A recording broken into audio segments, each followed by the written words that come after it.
And those things are pretty much free if you go to like a science store. This is free. You can go to your neighborhood convenience store and just get.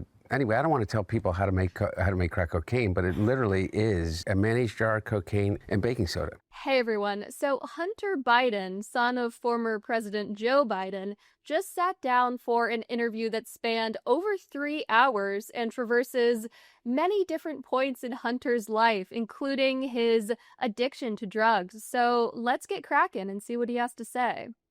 So much alcohol, almost a handle of vodka a day. And alcohol is the most destructive drug, not just to your body, but it puts you in more danger than any other drug that I've ever experienced. And then you add on top of that the amount of crack that I was using at the time. And crack cocaine, in terms of your physical health, is not as dangerous as the situation that you put yourself in to be able to obtain it. How do you get crack?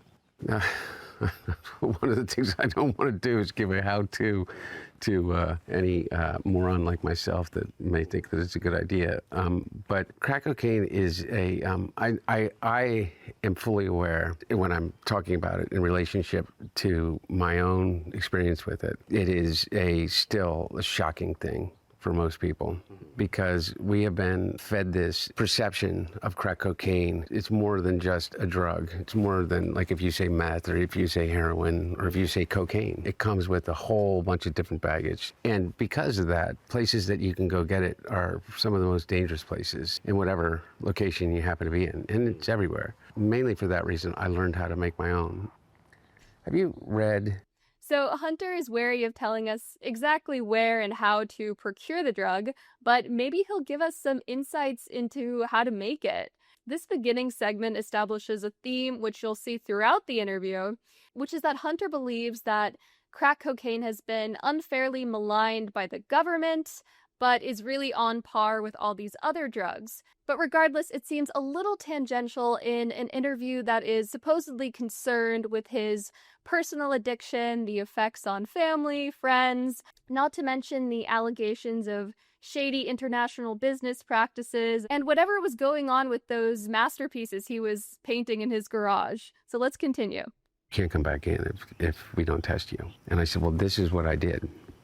And they said, it doesn't matter, you're telling us. And said, we need it for our records. I said, well, thank you.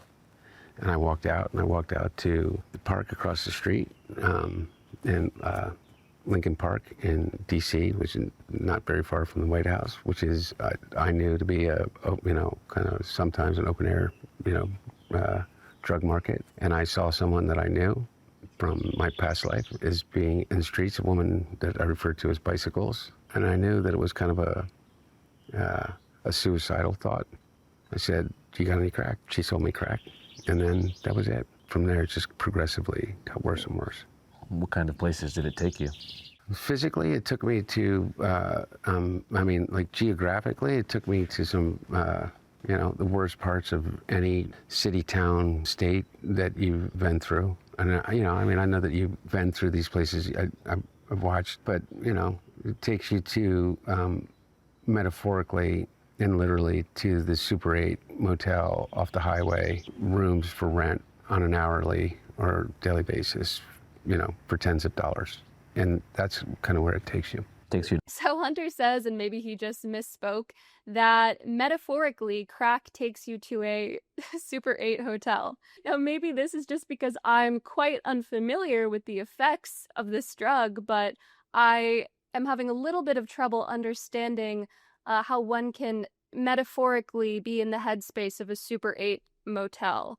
I'm also very curious about this mystery woman's backstory. I mean, I can speculate as to why she was called Bicycles, but Hunter sort of drops that tidbit with no further explanation. So I realize this is not supposed to be a funny story. However, I think Hunter could have a very bright future in doing some sort of Anthony Bourdain-like tour of America's open-air drug markets. I mean, we have Seattle, we have San Francisco, we have Washington, D.C., apparently. Certainly he has an expertise which many of us lack, and so I think he could be the right man for the job. I would pay to watch that show. But that's just food for thought. So let's hear what else Hunter has to say about his former crack usage.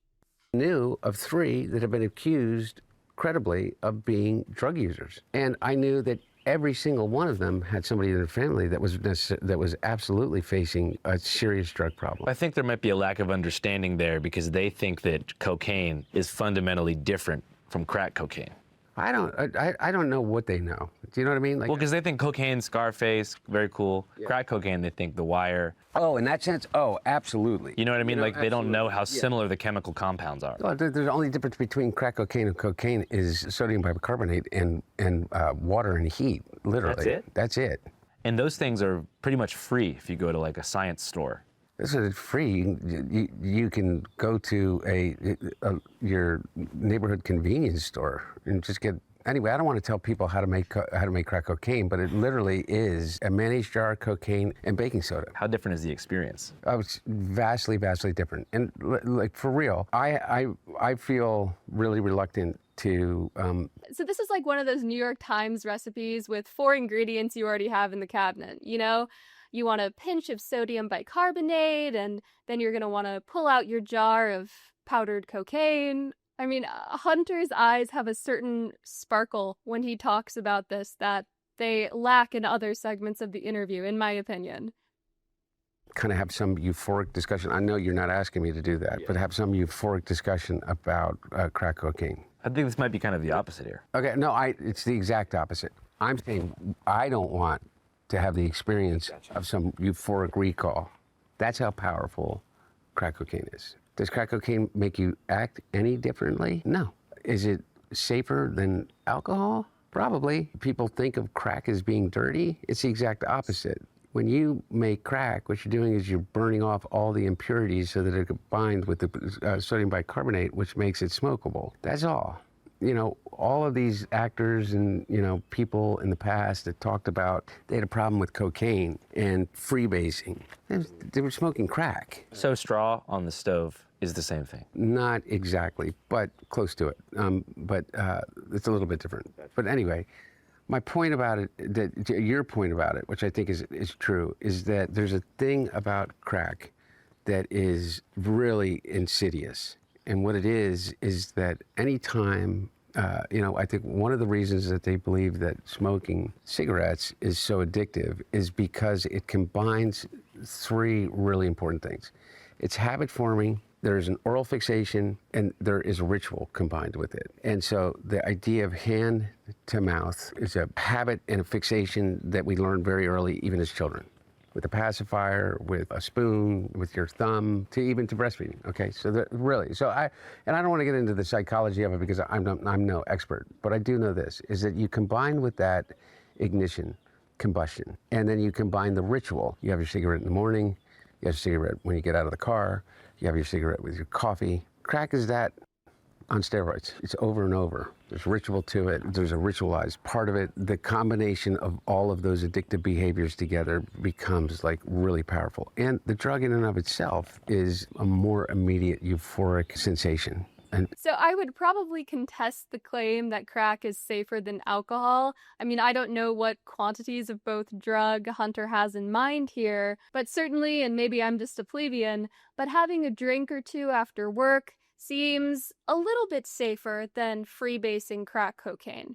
But in any case, Hunter says he wants to stay away from discussing the sort of euphoric effects of using this drug. However, this explanation of just why crack cocaine is so addictive actually reads like a pretty good sales pitch for doing the drug. Now, granted, in other parts of the interview, he does go into the deleterious effects, socially, physically, what have you. But there is a funny thing that former drug users and people who have left other addictions behind do, which is almost to inadvertently advertise the drug. I think John Mulaney had a joke about how the DARE program actually inspired kids to try drugs because they thought, wow, this sounds pretty good. So I'm picking up on a similar sort of rhetoric in this interview, though I'm sure Hunter did not intend that. Now, you may or may not be aware of this, but Hunter is also an avid painter, so he also goes into some depth there. children, nothing about. Nothing. None of it. I'm on your team. No, I know you are, and I get so tired of having. Not, I'm not saying to you, but it's just like, it's like spitting into the wind, man. Like, what's the point? Like, it is just like, how do I fight against New York Post? How do I fight against Fox News in their echo chamber? No matter what I say, they can say whatever the hell they want to say, and they know it. They absolutely know it. They can say whatever they want to say. For over a year, I was the #3 most spoken about person on Fox News without having done anything in 3 years. Like me personally, I have not left the country. I had not left the state of California. I had not left my house on more than 2 or 3 occasions for the simple fact of not being harassed. I literally sat in the garage by virtue of my choice and my desire and painted for 3 years. And then they accused me of crimes. So I just want to pause on this frame where you can see an example of Hunter's artistic mind at work. Now, I'm not sure how much you would pay for one of these paintings, but when his father was in office, they were going for hefty sums. According to court filings, they were selling for as much as $55,000 per piece. Since Joe has retired, sales have dropped precipitously. Now, this is weird because who wouldn't want a finger painting of some sort of fantastical topographical map hanging in their living room? What do you mean? Well, that I couldn't sell my paint, that it was a clear conspiracy to launder money and to curry influence by selling acrylic on canvas abstract painting by Hunter Biden. How do you prevent a purchaser paying too much so as to ingratiate themselves with the first family? All of a sudden, the Iranians are going to change their nuclear weapons program. I mean, it's such fucking insane bullshit. Meanwhile, these motherfuckers... With Trump Mobile, we're going to be introducing an entire package of products. They're selling gold telephones and sneakers and $2 billion investments in golf courses and selling tickets to the White House for investment into their meme coin. Overnight, President Trump returning to the White House after a black tie gala for the biggest buyers of the Trump crypto coin. The Qataris give him a jet, and the Emiratis put $2 billion into their cryptocurrency, and the Saudis are going to build a tower. And I mean, and by the way, that's just what we see. And I even hate mentioning my name in that, because either I am the biggest moron on the face of the earth, or like, what the fuck are we talking about? So I would not say that Hunter is the biggest moron on the face of the earth, though some of his past actions might lead you to believe that he's in the category. But maybe that's too harsh. I don't know. As we've already learned from Hunter Biden, crack is less dangerous than alcohol. But what did you think of Hunter's crack stories in this interview? Did you watch the whole thing? Be sure to let me know in the comments section below. Give this video a like, hit subscribe, and I'll see you in the next one.